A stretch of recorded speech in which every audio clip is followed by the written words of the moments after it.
ষষ্ঠ শ্রেণীর শিক্ষার্থীরা সবাই কেমন আছো? আশা করি সবাই ভালো আছো। তো আজকের এই ভিডিওতে নিয়ে এলাম ষষ্ঠ শ্রেণীর 2025 সালের বিজ্ঞান বইয়ের প্রথম অধ্যায় বৈজ্ঞানিক প্রক্রিয়া ও পরিমাপ। অধ্যায়টির অনুশীলনীতে যে বহু নির্বাচনী সৃজনশীল ও সংক্ষিপ্ত উত্তর প্রশ্ন রয়েছে সে প্রশ্নগুলোর উত্তর নিয়ে।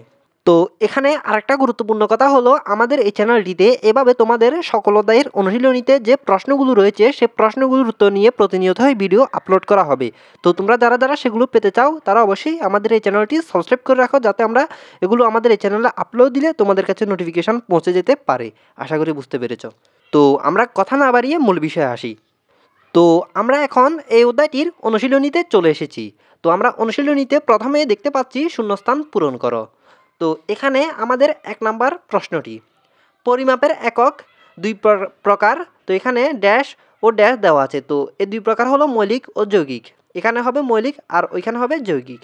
তারপর 2 নাম্বার প্রশ্নটি, আন্তর্জাতিক পদ্ধতিতে এসআই এককের সংখ্যা কতটি?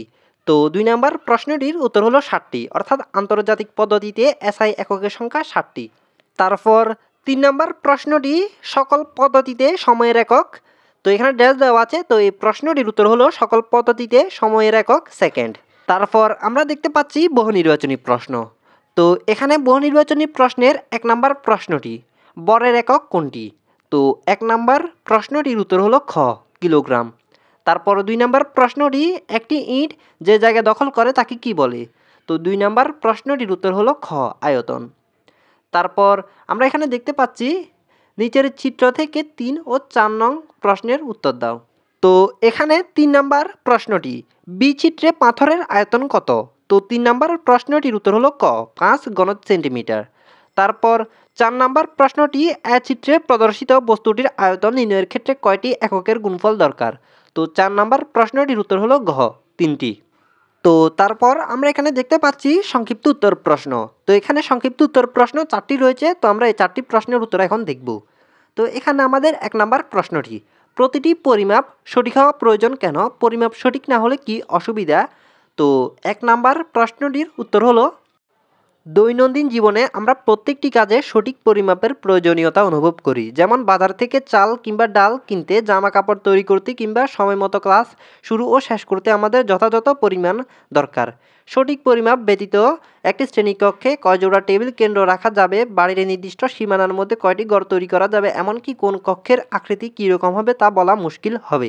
এছাড়া তরকারি রান্নার সময় পরিমাণ মতো বিভিন্ন প্রকার মশলা ব্যবহার করা খুবই জরুরি। জীবন বাঁচানোর যে ওষুধ তাও তৈরি করতে হয় পরিমাণ মতো এবং খেতে হয় পরিমাণ মতো। এক কথায় দৈনন্দিন জীবনে প্রায় প্রতিটি কাজে সঠিকভাবে করার জন্য সঠিক পরিমাপের প্রয়োজন। তারপর 2 নাম্বার প্রশ্নটি, মৌলিক একক কী কী? তো 2 নাম্বার প্রশ্নটির উত্তর হলো, যে একক স্বাধীন অর্থাৎ অন্য কোনো এককের উপর নির্ভর করে না তাদেরকে মৌলিক একক বলে। মৌলিক একক মোট 60টি। এগুলো হলো দৈর্ঘ্যের একক মিটার, সময়ের একক সেকেন্ড, বরের একক কিলোগ্রাম, তাপমাত্রার একক কেলভিন, বিদ্যুৎ প্রবাহের একক অ্যাম্পিয়ার, আলোক উজ্জ্বলের একক ক্যান্ডেলা ও পদার্থের পরিমাণের একক মূল। তারপর 3 নাম্বার প্রশ্নটি, এককের গুণিতক বা ভগ্নাংশের প্রয়োজন কেন হয়? তো 3 নাম্বার প্রশ্নটির উত্তর হলো, আমরা কোনো কিছুর পরিমাপ করতে গিয়ে একক ব্যবহার করে থাকি।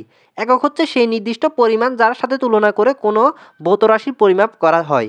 যেমন বরের একক কিলোগ্রাম, দৈর্ঘ্যের একক মিটার প্রভৃতি। আমরা যখন কম দৈর্ঘ্যের কোনো কিছু যেমন টেবিলের দৈর্ঘ্য পরিমাপ করতে যাই তখন মিটার ব্যবহার করতে পারি, কিন্তু আমরা যখন ঢাকা থেকে চট্টগ্রামের দূরত্ব পরিমাপ করতে যাই তখন কিলোমিটার ব্যবহার করি। আবার ছোট একটি পেন্সিলের দৈর্ঘ্য মাপতে গিয়ে আবার আমরা সেন্টিমিটার ব্যবহার করি। এখানে কিলোমিটার ও সেন্টিমিটার যথাক্রমে মিটারের গুণিতক ও মিটারের ভগ্নাংশ, কারণ 1 কিলোমিটার সমান 1000 মিটার, আবার 1 সেন্টিমিটার সমান 100 মিটার। এখানে আমরা দেখলাম যে সরাসরি একক ব্যবহার না করে এককের গুণিতক ও ভগ্নাংশ ব্যবহারের কারণে সুবিধা হয়েছে, অর্থাৎ বড় কোনো রাশির পরিমাপে এককের গুণিতক ও ছোট রাশির পরিমাপে এককের ভগ্নাংশ ব্যবহার করা প্রয়োজন। তারপর 4 নাম্বার প্রশ্নটি, পরিমাপের ক্ষেত্রে ক্ষেত্রফল ও আয়তনের মূল পার্থক্য কোথায়? তো 4 নাম্বার প্রশ্নটির উত্তর হলো, আমরা জানি ক্ষেত্রফল সমান দৈর্ঘ্য গুণ প্রস্থ, অর্থাৎ ক্ষেত্রফল পরিমাপের জন্য শুধুমাত্র দৈর্ঘ্য ও প্রস্থ প্রয়োজন। আবার আয়তন সমান দৈর্ঘ্য গুণ প্রস্থ গুণ উচ্চতা, অর্থাৎ আয়তন পরিমাপের জন্য দৈর্ঘ্য, প্রস্থ ও উচ্চতার প্রয়োজন। এক্ষেত্রে আমরা পাই ক্ষেত্রফলকে উচ্চতা দ্বারা গুণ করে আয়তন, অথবা আয়তনকে উচ্চতা দ্বারা ভাগ করে ক্ষেত্রফল পাওয়া যায়। আবার ক্ষেত্রফল ও আয়তনের একক যথাক্রমে বর্গমিটার ও ঘনমিটার। তো ষষ্ঠ শ্রেণীর শিক্ষার্থীরা আমাদের প্রথম অধ্যায়ের অনুশীলনীর 4টি সংক্ষিপ্ত উত্তর প্রশ্নের উত্তর দেখা হলো। তো এবার আমরা দেখব অনুশীলনীতে যে 2টি সৃজনশীল প্রশ্ন রয়েছে সেই সৃজনশীল প্রশ্ন 2টির উত্তর। তো এখানে আমাদের 1 নম্বর সৃজনশীল প্রশ্নটি, ফারহানের ফডার গড়ের ক্ষেত্রফল 40 বর্গমিটার, যার দৈর্ঘ্য 10 মিটার। তার ফডার টেবিলের দৈর্ঘ্য 1 মিটার এবং প্রস্থ 50 সেন্টিমিটার। ফারহানের মা সম আকৃতির আরেকটি টেবিল সে ঘরে রাখলেন। তো এখানে ক নাম্বার প্রশ্নটি, দৈর্ঘ্যের একক কী? তো ক নাম্বার প্রশ্নটির উত্তর হলো দৈর্ঘ্যের একক হলো মিটার। তারপর খ নাম্বার প্রশ্নটি, পরিমাপের প্রয়োজন হয় কেন? তো খ নাম্বার প্রশ্নটির উত্তর আমরা সংক্ষিপ্ত উত্তর প্রশ্নে দেখেছি, তো এখানে আমরা দেখছি, তো এখানে পরে আমরা সময় নষ্ট করব না। তারপর ঘ নাম্বার প্রশ্নটি, ফারহানের ফডার গড়ের প্রস্থ কত? তো গ নাম্বার প্রশ্নটি হলো একটি অঙ্ক, তো এটির সমাধান আমরা দেখি বিস্তারিত। তো উদ্দীপকে বর্ণিত ফারহানের ফডার গড়ের ক্ষেত্রফল 40 বর্গমিটার এবং গড়ের দৈর্ঘ্য 10 মিটার। তো এগুলো উদ্দীপকে দেওয়া আছে। তো সুতরাং ফারহানের ফডার গড়ের প্রস্থ সমান গড়ের ক্ষেত্রফল ভাগ গড়ের দৈর্ঘ্য। তো আমরা গড়ের ক্ষেত্রফল ভাগ এবং গড়ের দৈর্ঘ্য ভাগ করব। তো এখানে ভাগ করার পর আমরা দেখলাম উত্তর সমান 4 মিটার। তো এই প্রশ্নটির উত্তর হলো, অর্থাৎ ফারহানের ফডার গড়ের প্রস্থ সমান 4 মিটার। তো এই প্রশ্নটির উত্তর 4 মিটার। তারপর ঘ নাম্বার প্রশ্নটি, টেবিল দুটি রাখার পরে গড়ে কতটুকু জায়গা ফাঁকা থাকবে? তো গ নাম্বার প্রশ্নটিও একটি অঙ্ক, তো এটির সমাধান আমরা বিস্তারিত দেখি।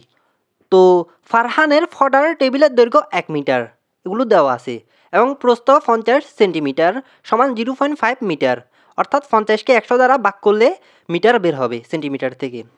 তারপর সুতরাং ফারহানের ফডার টেবিলের ক্ষেত্রফল 1 গুণ 0.5 বর্গমিটার সমান 0.5 বর্গমিটার।